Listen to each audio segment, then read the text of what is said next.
Hey, it's Tag. Before you start watching my video, go to the three little dots in the corner of the screen, press that, go to Quality, press that, and then go to 720p because YouTube automatically makes my videos in 480p, and for a better experience, you should watch it in 720. Thanks, and enjoy the video. So, before this video starts, I just wanted to shout out a real bro, and his name, ironically, is There Is No Name. He's been watching my videos since episode 1. Apparently, he found my channel by clicking on a random comment that I found, and he apparently liked what he saw. So yeah, that's pretty cool. Just, again, thanks, There Is No Name. Really appreciate it. You've been a great supporter. You help me make these videos every day. So yeah, enjoy. Hello, my name is Tag, and welcome to episode 6 it is. Wow, we're really moving along here. With the Minecraft Let's Play. Now, in the last episode, we made this storage basement. And off camera, I filled it up with all of our stuff. So if we go up to the house, you will notice that there is no chests left. As you can see. But basically, I just filled everything up here. I put item frames. I just kind of dumped all of our stuff. I have a bunch of torches. So, you know, every one of these has different stuff. So these are like the main blocks. There's like wood here. I got a lot of wood off camera too. I forgot to mention that, like a lot of wood. We have some planks. And it's kind of just all my different stuff that's put into one little area, which is super cool. And I like going down here. Another thing I did off camera was I made Dreamslayer, our sword, even better, which is what I thought was impossible, but it's not. I got looting 3 on it, which means basically if I kill something, I get more of their items. So if I were to kill a chicken, instead of getting 1 feather, I might get 3 feathers. It's like Fortune, but for mobs. But in this episode, we have 3 main things to do, and if those things don't take up the entire time, then we're probably just going to fill it up with random stuff. So the first thing I want to do is acquire a noble steed. I don't know if I'm spelling acquire right there. Basically, I just want to go and find a horse, because as you know, we got a saddle in the last episode, and, I mean, I feel like it's overdue to have a horse, and then we can start making horse trails, and, whew, a lot of opportunity. The second thing I want to do is explore the Nether. Now, I know one time I was like, hey, I'm not going to go in the Nether, but I've changed my mind, because I just can't wait. I actually did some research, and the Nether update is planning to come out sometime in late June, which is like a month away, and I'm not willing to wait that long at all. So we're just going to have to go in as our second thing. And lastly, I want to make an item transport from the XP farm. So yeah, that is the plan for the episode, and let's get right into it. Okay, so if we want to get our horse, we're going to need to get our saddle. And this saddle is very, very important because it is the only way that we're going to be able to ride the horse, as I've just said. But before we can go and find our horse, we have to go to bed. Now, I'm thinking the best place to find a horse is in the plains biome, which is over by our old house, but I also want to make sure that I bring some wheat with me so that we can tame it easier, because if you don't know, if you feed a horse some wheat before you try to tame it, it will be tamed quicker. Now, we're not going to settle for just any horse. We are going to find the fastest and the best horse, and if we can only find a mediocre one, we're going to get both of them back, and we're going to breed horses. So, I mean, the goal generally is to just get a really, really good horse so that we can get around fast. Man, I really, really like this path. A creeper is actually already blown up in this exact position, which is why there's a giant crater there. So I gotta be extra careful about creepers. Seriously though, this path is so nice. You just like get a nice little walk through the jungle. You can see all forms of life. You can hear the birds tweeting, the pandas pandaing, and the bamboo is just super pretty. And we have arrived at the old base, which is still here, actually. You know, I mean, there's still some stuff. This is from a cousin that joined my world fairly recently. Well, 2 cousins that joined my world. Can you see it? Another black horse. Actually, that might be a dark brown. But it's looking pretty good. I have high hopes for this horse. You know, I think I'm actually going to try to tame this gray horse. It looks like a fast one, I must say. So I'm going to give you some wheat so you like me. And I'm going to try to tame him. Oh, this one's fast, I can tell. He's moving. And he loves me immediately. Wow. This is a good horse. Let's check the jump. that's a pretty bad jump, I have to say. But we can breed this horse with the slow horse that can jump really high. We can get a good horse, I feel like. So yeah, I think we'll call it a day for the noble steed, and we'll take him back to the base. But I feel like I have to name him. I gotta come up with a name. Now, I'm not one for naming animals on the spot, but I feel like this guy looks like Griddle. I'm honestly not sure why I feel like his name should be Griddle, but Griddle just feels like the right name for this horse. I mean, it fits him. So I'm gonna put him in my little panda stall, if I can actually get him in. Yeah, I'm gonna have to use a lead. So yeah, this is our new horse, Griddle. He's just gonna kind of vibe here until we have a use for him. And so, as you know, the next part of the episode, we have to explore the Nether. And yikes, guys, I have been dreading this day. Now, you may not know, but our Nether is kind of a weird one. So you actually spawn in a cave that's inside of a bigger cave. So you exit the first small cave, and there's this big protected area, and then you have to go through a tunnel that I actually dug out off camera to get to the real dangerous Nether. So I am a little frightened to go all the way in there. Hopefully we won't lose our Dream Slayer or preposterous pickaxe, but that's a risk I'm willing to take.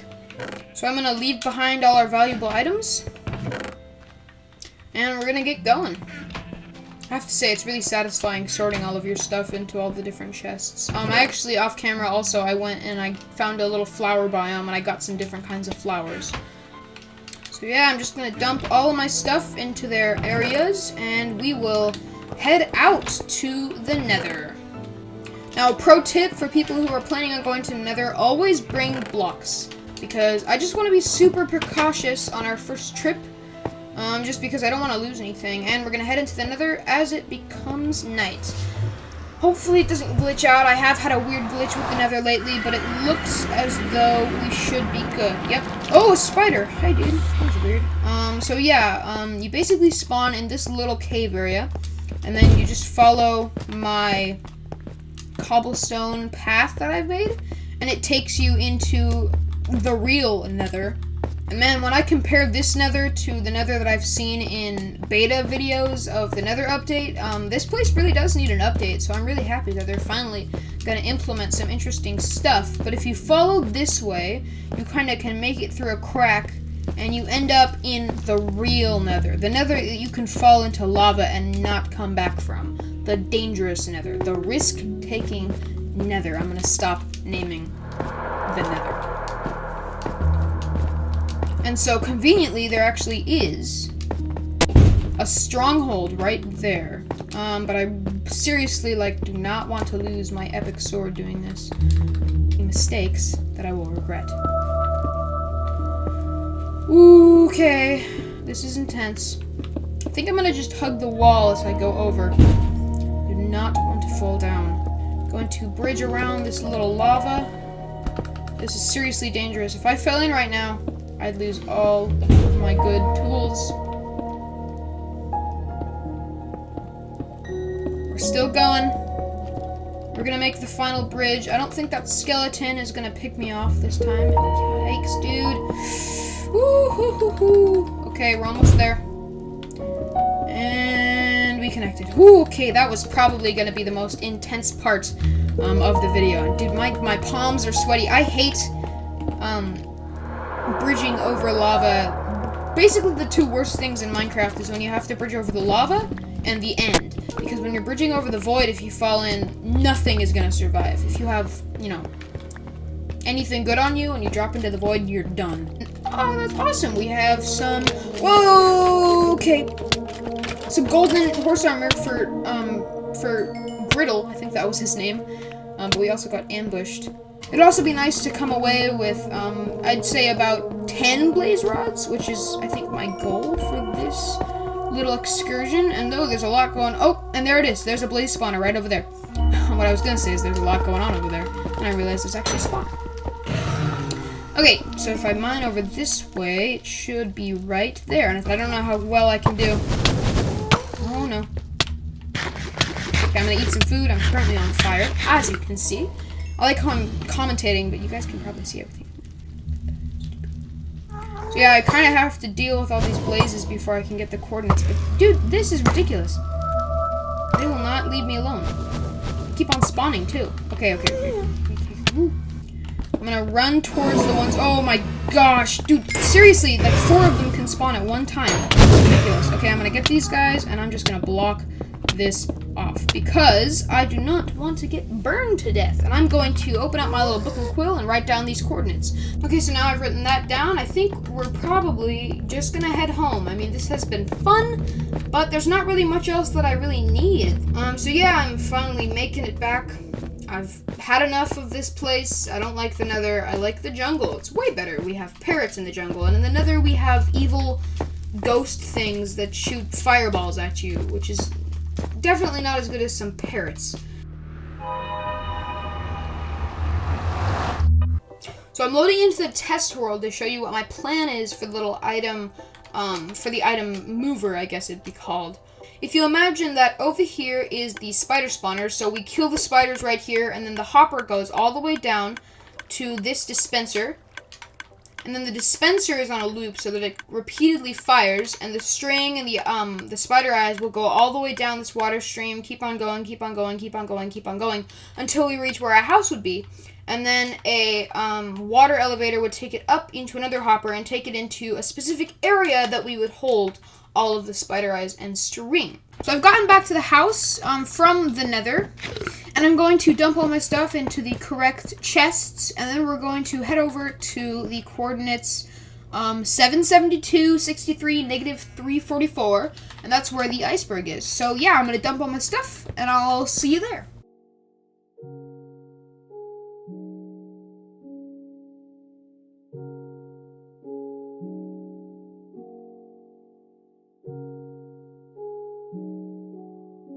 We have arrived, and man, a perk of having a horse is that they can get you from point A to point B really, really fast. I mean, Griddle got us here in probably 2 minutes, but for you it's probably more like 1, because, you know, time lapse. But we have arrived at the iceberg, and as you can see, it's super, super small. Right there is actually the dark oak forest that I have marked. I feel like that time lapse was good, because it kind of gave you an idea of more what the land around my my world looks like. I think it'd be cool to do a video about, like, basically I just fly around.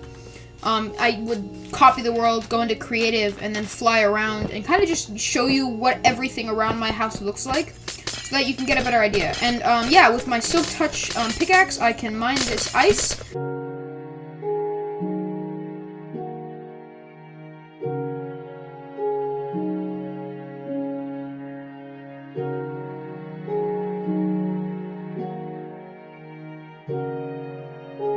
Where did I put Griddle?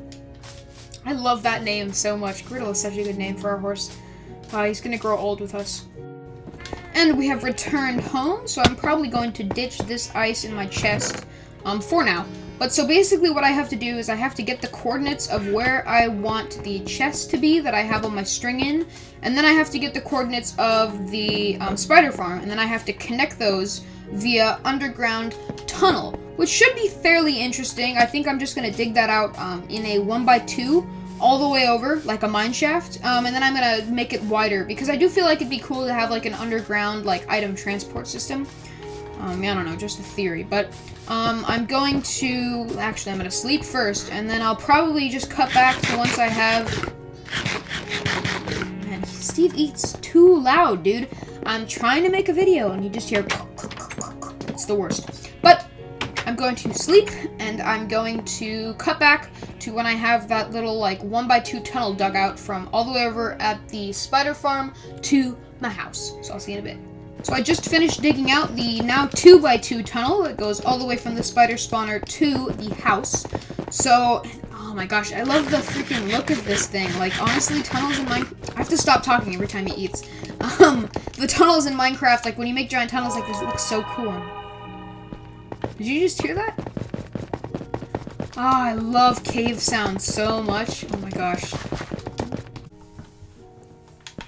Okay, so I finally got all of the ice put in on the floor, and I've actually jumped down and tried to MLG a water bucket one too many times, and I've died like 4 times. You notice that I used to have 16 levels, now I have 3.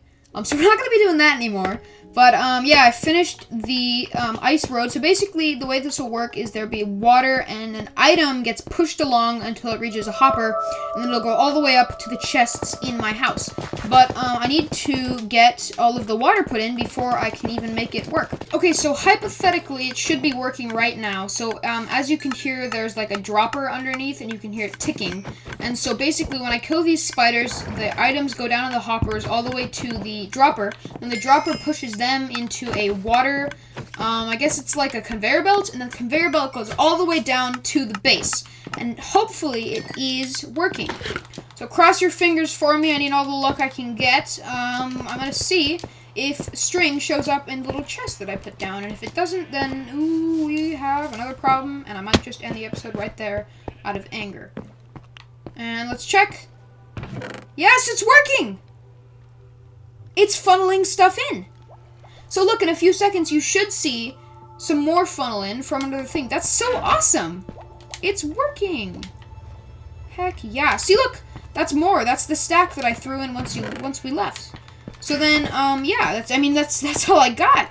So yeah, I would call this string system a resounding success. So in the next episode, I will come back with a fully repaired preposterous pickaxe because it has gotten a little damaged from this whole thing. And yeah, I will see you in the next one in approximately 2 to 3 days. Episode 7 will be coming out then. So yeah, thank you all so much for watching, and I'll see you in a bit. Thank you. Bye-bye. So after I finished filming the video and I went back into the world, I slowly came to realize that my spider farm transportation thing, it does not work. So that's a yikes. I'm kind of just going to pretend that we never built it, and I'm just going to kind of sweep it under the rug. So don't talk about it because it makes my feelings hurt. So yeah, thanks for watching, and I'll see you in the next one. Oh yeah, and there is a special cameo from my cousins. Hi. Hello. So yeah, thank you, and I'll see you in the next one.